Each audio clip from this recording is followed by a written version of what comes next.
अध्याय 47 लिन मिंग की आत्मा प्रतिभा। यह आत्मा प्रतिभा परीक्षण है, लिन मिंग ने सोचा, क्योंकि वह वर्तमान में बड़े पत्थर की पट्टिका के सामने खड़ा था।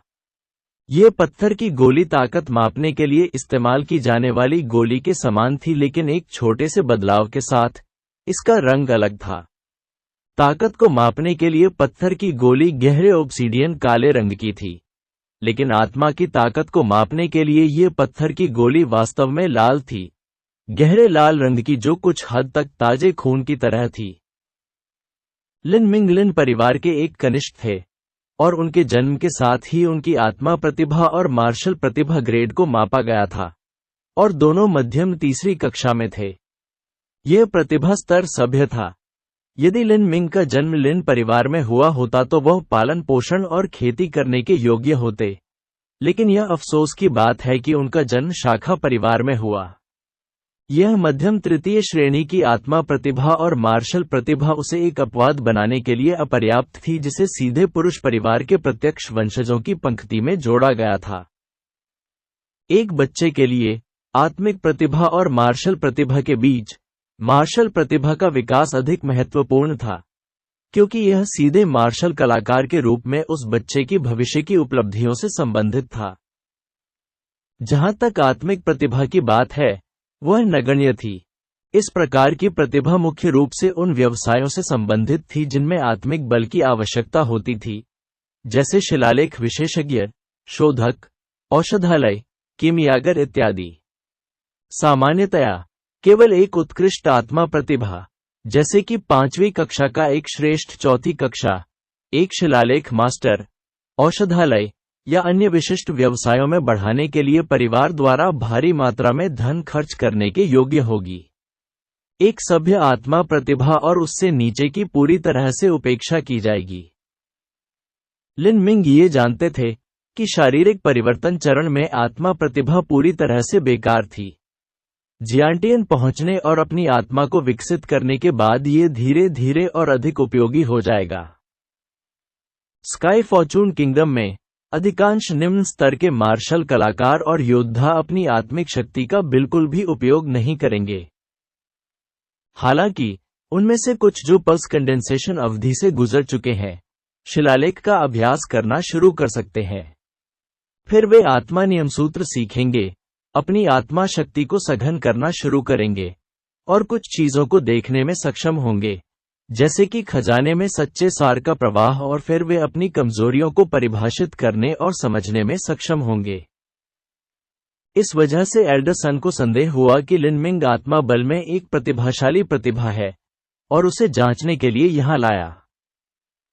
हालांकि आपने पहले ही कहा था कि आपकी आत्मा की प्रतिभा को आपके परिवार द्वारा मापा जाता है, मुझे लगता है कि किसी मामले में फिर से मापना अच्छा हो सकता है। इस तरह की आत्मिक प्रतिभा वाली चीजों को आमतौर पर नजरअंदाज कर दिया जाता है और ज्यादातर समय यह एक औपचारिकता बनकर रह जाती है। इस तथ्य के साथ कि पत्थर की गोलियां जरूरी नहीं कि सटीक हों, माप में गलती हो सकती है।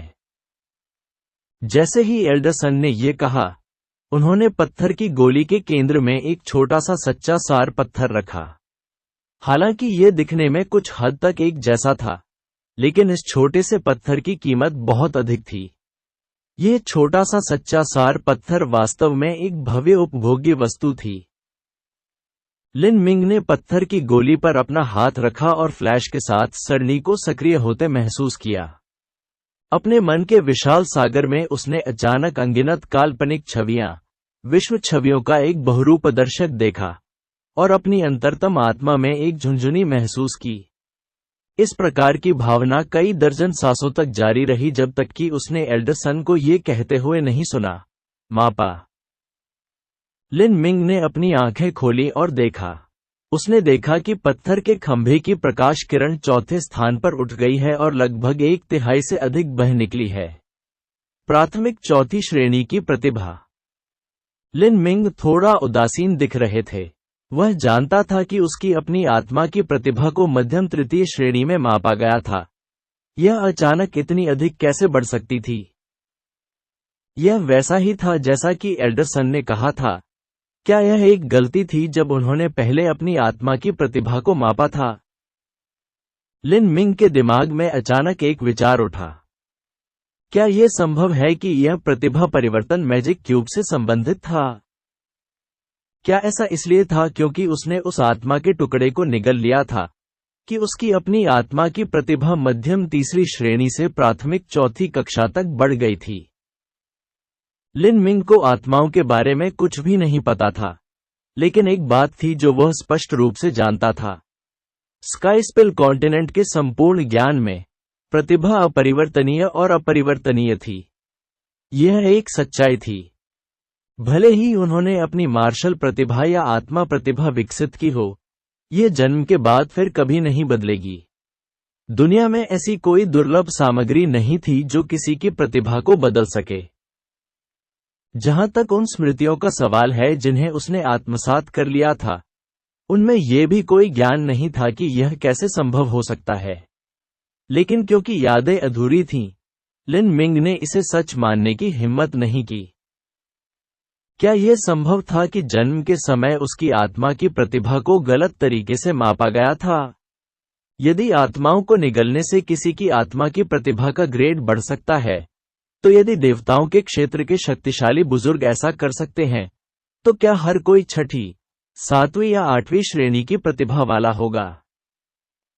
जैसे ही लिन मिंग ने यह सोचा, उसने अवचेतन रूप से अपनी छाती का पता लगाया जहां वह जादुई घन को महसूस कर सकता था।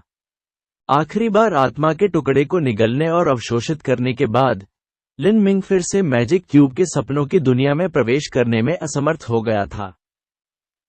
हालांकि उसे कोई आशा नहीं थी। अगर भविष्य में उसके पास फिर से आत्मा के टुकड़े को अवशोषित करने का अवसर होता, तो उसे यह देखने के लिए अपनी आत्मा की प्रतिभा को मापना पड़ता कि क्या कोई विकास नहीं हुआ है। एल्डरसन को स्वाभाविक रूप से लिन मिंग की इन परिस्थितियों के बारे में पता नहीं था, और जब उसने पत्थर की गोली के परिणामों को देखा तो वह भौंचक्का रह गया। इस प्राथमिक चौथी श्रेणी की प्रतिभा ने उन्हें असंतुष्ट महसूस कराया। उन्हें मूल रूप से थोड़ी उम्मीद थी कि लिन मिंग एक दुर्लभ आत्मा बल प्रतिभा थी, जैसे 5वीं कक्षा या यहां तक कि प्रसिद्ध छठी कक्षा। यदि ऐसा मामला होता तो लिन मिंग को शिलालेख, कीमिया का अध्ययन करने के लिए भेजा जाता, और उन्हें बढ़ाने के लिए कोई भी प्रयास या संसाधन नहीं छोड़ा जाता। जब वह समय आएगा, तब 7 प्रोफाउंड मार्शल हाउस 2 प्रतिभाशाली मार्शल आत्मा प्रतिभाओं किन जिंगसुआन और लिन मिंग को बढ़ाने और विकसित करने में सक्षम होगा, और उनका 7 प्रोफाउंड मार्शल हाउस मुख्य संप्रदाय से प्रशंसा और प्रशंसा प्राप्त करेगा। उन्हें बहुमूल्य औषधियां या अमृत प्राप्त करने की भी कुछ आशा हो सकती है। लेकिन अब वह छोटी सी उम्मीद भी टूट चुकी थी। बुजुर्ग सन ने अपना सिर हिलाया और एक छोटी सी सांस के साथ हल्की आह भरी। उन्होंने लिन मिंग से कहा, आओ, मैं तुम्हें अपना पुरस्कार प्राप्त करने के लिए ले जाऊंगा। ये क्रिम्सन गोल्ड ड्रैगन मेरो पिल और गोल्डन स्नेक स्कारलेट पिल है। जैसे ही वह 7 प्रोफाउंड मार्शल हाउस में अपने आवास पर लौटा, लिन मिंग ने मेज पर बॉक्स में 2 गोलियों को देखा। उनका मन अनिवार्य रूप से उत्साहित था। इस बार फसल बहुत बढ़िया थी। इन 2 गोलियों में से एक को क्रिम्सन गोल्ड ड्रैगन की मज्जा से और दूसरी को गोल्डन स्कारलेट स्नैक के 100 साल पुराने पित्ताशय से परिष्कृत किया गया था। क्रिम्सन गोल्ड ड्रैगन चौथी श्रेणी का एक खतरनाक जानवर था, यहां तक कि एक हॉटियन विशेषज्ञ भी इसका मुकाबला नहीं कर पाएगा। जहां तक 100 साल पुराने गोल्डन स्कारलेट सांप की बात है, हालांकि यह तीसरे स्तर का खतरनाक जानवर था, यह तीसरे स्तर के खतरनाक जानवरों के शीर्ष पर रहता था और बेहद दुर्लभ था और तदनुसार बेहद दुर्लभ था। ये 2 बहुमूल्य गोलियां ऐसी वस्तुएं थीं जिनका कोई बाजार मूल्य नहीं था। उन्हें संपूर्ण स्काई फॉर्चून किंगडम में नहीं खरीदा जा सकता था। यहां तक कि शाही परिवार भी इनसे चौंक जाएगा और द्रवित हो जाएगा। अगर मैं ये 2 गोलियां ले लूं, तो मेरी ताकत कई गुना बढ़ जाएगी। लेकिन इतनी कीमती गोली सीधे तौर पर लेना बहुत ज्यादा बर्बादी है। बुजुर्गों की यादों में न केवल खजाने की ताकत बढ़ाने के लिए शिलालेख तकनीकें थीं, बल्कि गोलियों के प्रभाव को बढ़ाने के लिए भी तकनीकें थीं। उन्होंने उनका अध्ययन किया था और एक गोली के प्रभाव को दोगुना करने के लिए शिलालेख चिन्ह सीखा था। उसे बस इसे गोली पर लगाना होगा और फिर इसे लेना होगा। देवताओं के क्षेत्र में अद्वितीय विरासतें और विरासतें थीं। भले ही यह शारीरिक परिवर्तन हो, मार्शल आर्ट या हथियारों का कौशल हो, हर कौशल और सरणी पहले से ही संभावना के चरम पर विकसित हो चुकी थी। यह ऐसा कुछ नहीं था जिसकी संपूर्ण स्काईस्पेल महाद्वीप में कोई भी चीज या कोई भी तुलना कर सकता था, और शिलालेख तकनीकें भी समान थीं। देवताओं के क्षेत्र में शिलालेख तकनीकों को 4 सामान्य श्रेणियों में विभाजित किया गया था: वस्तु शिलालेख, औषधीय शिलालेख, शरीर शिलालेख और आत्मा शिलालेख। वस्तु शिलालेख दुर्लभ खजाने पर रखे गए थे। ये सबसे सरल और स्पष्ट था। औषधीय शिलालेख गोलियों, अमृत और अन्य दवाओं के शिलालेख थे। इससे उनका प्रभाव बढ़ेगा या उनके दुष्प्रभाव समाप्त हो जाएंगे। शारीरिक शिलालेख वे शिलालेख थे जो शरीर पर रखे जाते थे। इसका उपयोग करने के लिए शिलालेख में पूर्ण ज्ञान और उपलब्धियों की आवश्यकता होती है, और यह एक मार्शल आर्टिस्ट की साधना और अभ्यास की गति और यहां तक कि उनकी युद्ध क्षमता को भी बढ़ा सकता है। आत्मा शिलालेख आत्मा के शिलालेख थे। ये तकनीकें शिलालेख तकनीकों की पूर्ण उच्चतम सीमा और शिखर क्षेत्र से संबंधित थीं। यहां तक कि बुजुर्ग की आत्मा शिलालेख की यादें भी कोरी थीं। शायद वे अधूरी थीं, या शायद उन्हें उनके साथ कोई अनुभव ही नहीं था। स्काई फॉर्चून किंगडम की शिलालेख तकनीकें वस्तु शिलालेख तक ही सीमित थीं। शिलालेख विशेषज्ञों की भारी संख्या ने इस विचार पर कभी अधिक विचार नहीं किया कि शिलालेखों का उपयोग अन्य स्थानों पर भी किया जा सकता है। लिन मिंग के वर्तमान कौशल के साथ उसे शरीर शिलालेख या आत्मा शिलालेख के बारे में सोचने की भी कोई आवश्यकता नहीं थी। उन्हें आजमाने की कोशिश करना तो दूर की बात थी। औषधीय शिलालेख अधिक अध्ययन के साथ संभव हो सकता है, लेकिन सबसे पहले लिन मिंग इन दिनों अपनी मार्शल आर्ट की खेती में व्यस्त थे, और इस प्रकार उनके पास अभ्यास करने के लिए पर्याप्त समय नहीं था। और दूसरी बात, लिन मिंग के पास पर्याप्त पैसे नहीं थे सामग्री खरीदें, इसलिए उन्होंने उस विचार को भविष्य के संदर्भ के लिए स्थगित कर दिया था। लेकिन अब वह क्रिम्सन गोल्ड ड्रैगन मैरो पिल और गोल्डन स्नैक स्कारलेट पिल प्राप्त करने में कामयाब हो गया था। ये दोनों गोलियां चमत्कारिक औषधियां थीं। यदि वह ईमानदारी से अपनी शिलालेख तकनीकों का अध्ययन कर सके तो वह उनकी प्रभावशीलता को काफी बढ़ाने में सक्षम होगा। अचानक लिन मिंग ने बिजली की तरह अपने दरवाजे पर दस्तक सुनी। यदि यह सच नहीं होता कि 7 प्रोफाउंड मार्शल हाउस के दरवाजे की गुणवत्ता बहुत अच्छी थी, तो लिन मिंग को संदेह था कि इसे तोड़ भी दिया जा सकता है। अध्याय 48 शिलालेख मास्टर परीक्षा। भाई लिन, जल्दी से दरवाजा खोलो। यह आवाज सुनकर लिन मिंग मुस्कुराए। ये लिन जियाओडोंग था। बकवास, भाई लिन मेरे जीवन के आदर्श हैं। यार, प्रथम स्थान, आप अद्भुत हैं। लिन शियाओडोंग दूसरे परीक्षण में जाने में सक्षम नहीं था, इसलिए उसे नहीं पता था कि लिन मिंग किस तरह की स्थिति में था, और उसे केवल अच्छी खबर मिली थी। मैं कल कुछ अच्छे परिणाम प्रदर्शित करने में सक्षम था, और मेरी हालिया प्रगति काफी अच्छी थी, इसलिए मैं प्रथम स्थान प्राप्त करने में सक्षम था।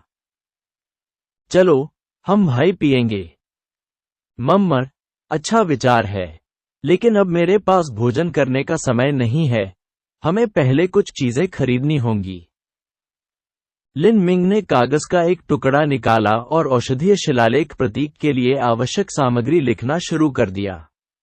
बड़ी संख्या में और कई अलग अलग प्रकार के शिलालेख प्रतीक थे, लेकिन लिन मिंग ने सबसे सरल एक पर निर्णय लिया था, जिसे लोअर स्पिरिट कंस्ट्रक्शन सिंबल नाम दिया गया था। इस प्रकार के औषधीय प्रतीक का उपयोग केवल निम्न श्रेणी की गोलियों पर ही किया जा सकता है। प्राचीन बुजुर्गों की नज़र में अमूल्य क्रिम्सन गोल्ड ड्रैगन मैरो पिल और गोल्डन स्नैक स्कारलेट पिल, जिन्हें पूरे स्काई फॉर्चून किंगडम में कहीं भी नहीं खरीदा जा सकता था, केवल निम्न श्रेणी की गोलियां मानी जा सकती थीं। लिन मिंग की वर्तमान क्षमता के साथ इस लोअर स्पिरिट कंस्ट्रक्शन सिंबल को चित्रित करना भी पहले से ही उसकी सीमा थी। इसके अलावा उच्च गुणवत्ता वाले औषधीय प्रतीकों के लिए आवश्यक कई सामग्रियों के बारे में लिन मिंग ने कभी नहीं सुना था। यहां तक कि इस हीन आत्मा इलाज प्रतीक में भी कई सामग्रियां थीं जो बेहद दुर्लभ थीं। हालांकि लिन शियाओडोंग को शिलालेख तकनीकों के बारे में ज्यादा जानकारी नहीं थी, लेकिन जैसे ही उसने लिन मिंग को सामग्रियों का एक पूरा पृष्ठ लिखते देखा, वह उनमें से कुछ को पहचानने में सक्षम हो गया। उदाहरण के लिए, चौथी श्रेणी के खतरनाक जानवर का खून। भाई लिन, आप चौथे दर्जे के दुष्ट जानवर का खून खरीदना चाहते हैं? मानो ये जानना था कि क्रिम्सन गोल्ड ड्रैगन भी चौथे स्तर का शातिर जानवर था। चौथे स्तर के दुष्ट जानवर कम से कम हॉटियन मास्टर के बराबर थे। हालांकि दुर्लभ खतरनाक जानवर का खून स्काई फॉर्चून किंगडम में खरीदा नहीं जा सकता था, लेकिन इसे बिल्कुल भारी कीमत पर बेचा जाएगा। इस तरह की चीजें केवल विदेश से ही भेजी जाएंगी, यहां तक कि 1 या 2 शीशियां भी 1000 टन सोने की होंगी। लिन मिंग ने लिखना जारी रखा, और सामग्रियों की बढ़ती संख्या ने लिन जियाओडोंग को अधिक भयभीत और आशंकित महसूस कराया। अंततः वह इसे सहन नहीं कर सका और पूछा, भाई लिन, क्या आपके पास इतना पैसा है? लिन मिंग ने सिर हिलाया। मिस्टर मोई ने कुछ दिन पहले मुझे बैंक नोटों में 15,000 टन सोने के सिक्के दिए थे। यह भविष्य के ओवरवेलमिंग ऋण शिलालेखों के लिए प्रारंभिक भुगतान था। मुझे बस बाद में उन्हें सौंपना होगा। 15,000 स्वर्ग। लिन जियाओडोंग ने अपनी लार गटक ली।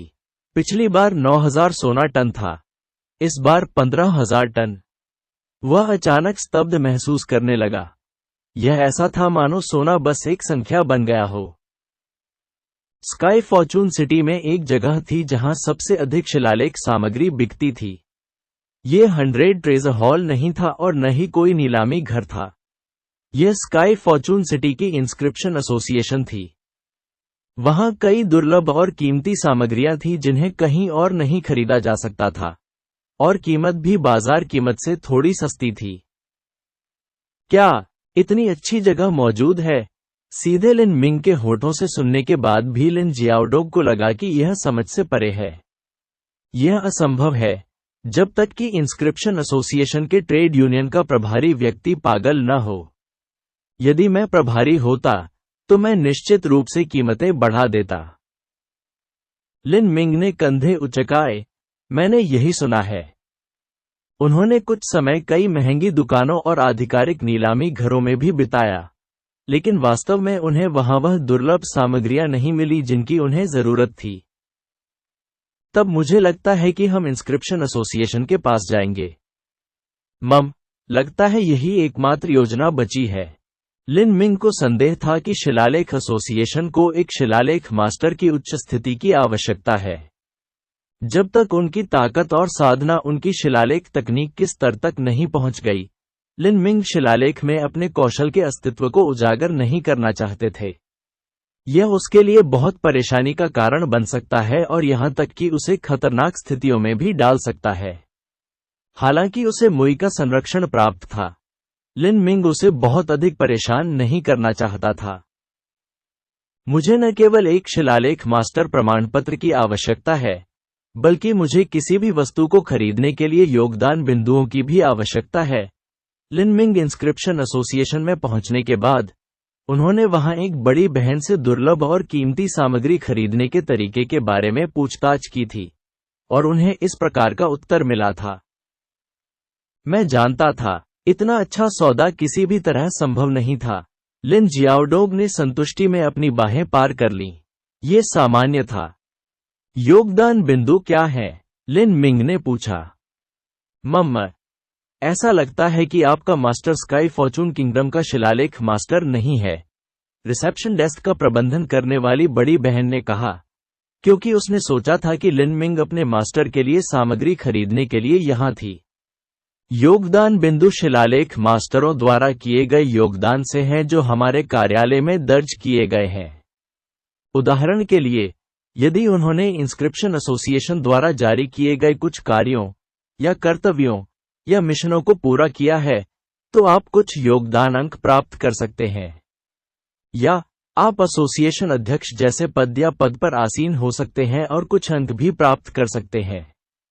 निश्चित रूप से आप अन्य शिलालेख मास्टरों के साथ योगदान अंक भी दे सकते हैं और व्यापार कर सकते हैं। योगदान अंक प्राप्त करने के कई अलग अलग तरीके भी हैं। यदि आप इंस्क्रिप्शन एसोसिएशन के नियमों पर नजर डालेंगे तो आप उन्हें देख सकते हैं। यदि आपका मास्टर इंस्क्रिप्शन एसोसिएशन में शामिल होने का इरादा रखता है तो उसका स्वागत है। इंस्क्रिप्शन एसोसिएशन एक ढीला ढाला संगठन था। कई शिलालेख स्वामी बूढ़े व्यक्ति थे जो केवल सीखने और ज्ञान में रुचि रखते थे। वे आमतौर पर वैरागी थे जिनका बाहर से ज्यादा संपर्क नहीं था और आश्रय युक्त जीवन जीते थे। यदि उन्होंने योगदान अंक प्रणाली स्थापित नहीं की होती तो इंस्क्रिप्शन एसोसिएशन का अस्तित्व बहुत नीरस होता और संभवतः इसमें कई शिलालेख स्वामी शामिल नहीं होते। अगर वे शामिल भी हुए तो बहुत कम लोग व्यापार बाजार में आएंगे। लिन मिंग ने इंस्क्रिप्शन एसोसिएशन के नियमों को पलट दिया। जब तक वह इंस्क्रिप्शन एसोसिएशन में शामिल होगा, वह तुरंत 100 योगदान अंक प्राप्त करने में सक्षम होगा। योगदान अंक प्राप्त करने के लिए कई अन्य तरीके भी सूचीबद्ध थे, जैसे इंस्क्रिप्शन एसोसिएशन को दुर्लभ और कीमती सामग्री बेचना। पफट, यदि दुर्लभ सामग्रियां हैं तो आप उनका उपयोग करेंगे, आप उन्हें इंस्क्रिप्शन एसोसिएशन को क्यों बेचेंगे?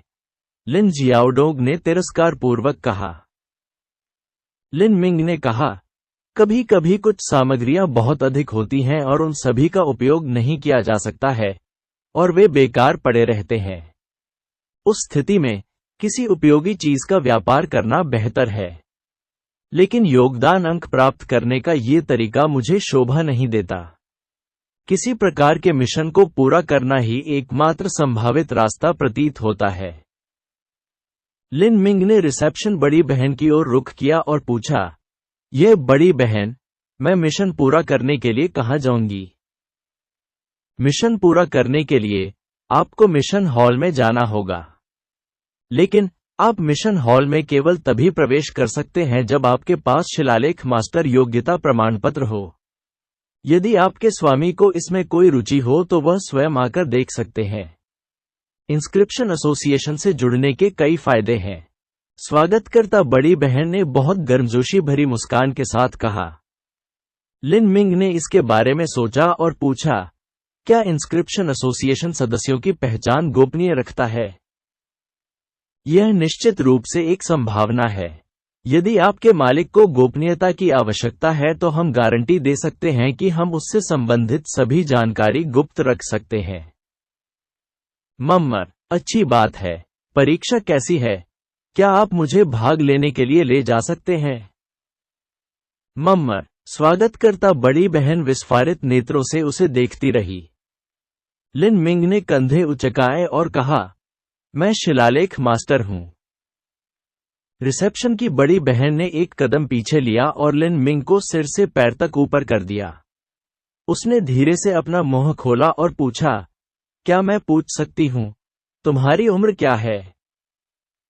15 वर्ष की उम्र। रिसेप्शन वाली बड़ी बहन ने ये सुना तो अवाक रह गई।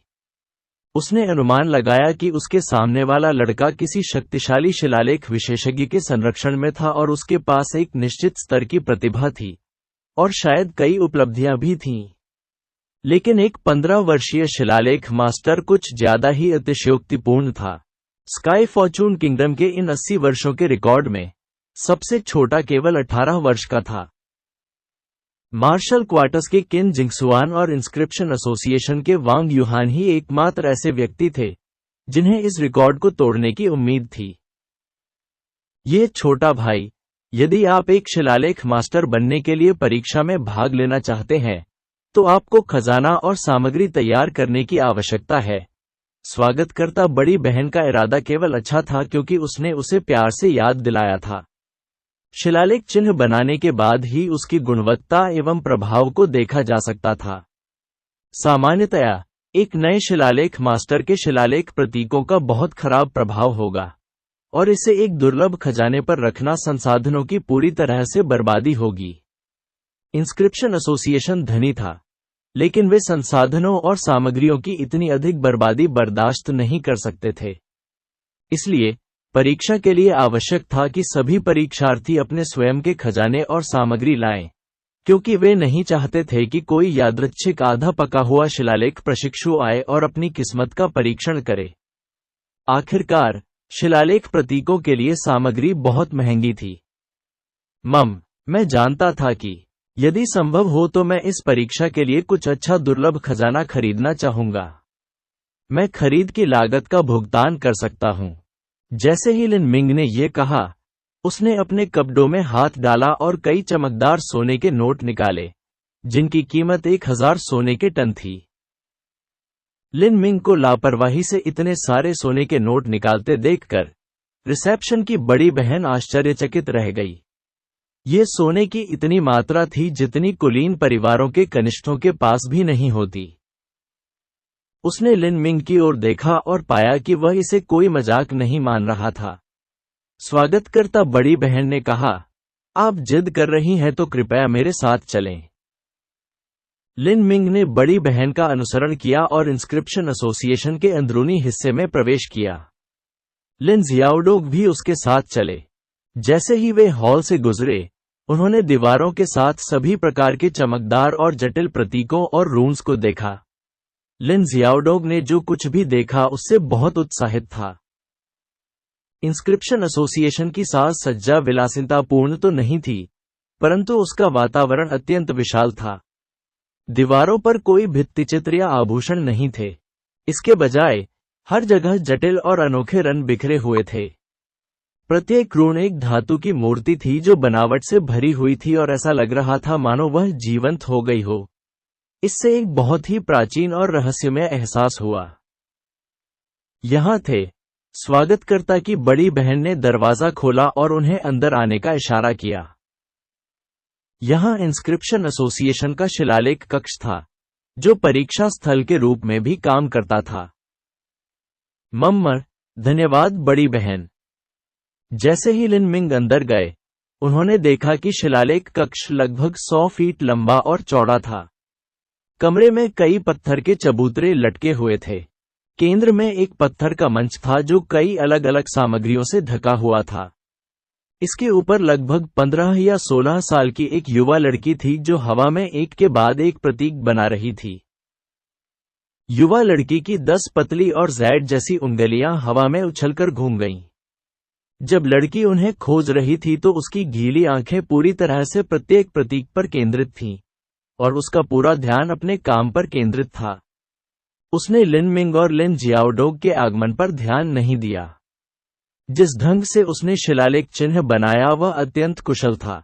वह एक अत्यंत कुशल संगीतकार की तरह थी, और प्रत्येक प्रतीक हवा में एक ताल था जिसे वह चतुराई से संभाल रही थी। जवान लड़की के पास एक बूढ़ा आदमी भी था। वह उसके पीछे एक बड़ी गोल पीठ वाली लकड़ी की कुर्सी पर बैठ गया। ऐसा लग रहा था मानो वह अपनी आंखें बंद करके ध्यान कर रहा हो। लेकिन लिन मिंग स्थिति की वास्तविकता देख सकते थे। वृद्ध व्यक्ति की आत्मा की शक्ति को लड़की की सहायता के लिए उसके शरीर पर लगाया गया था, और लड़की द्वारा खींचा गया प्रत्येक रून बूढ़े व्यक्ति की पकड़ में था।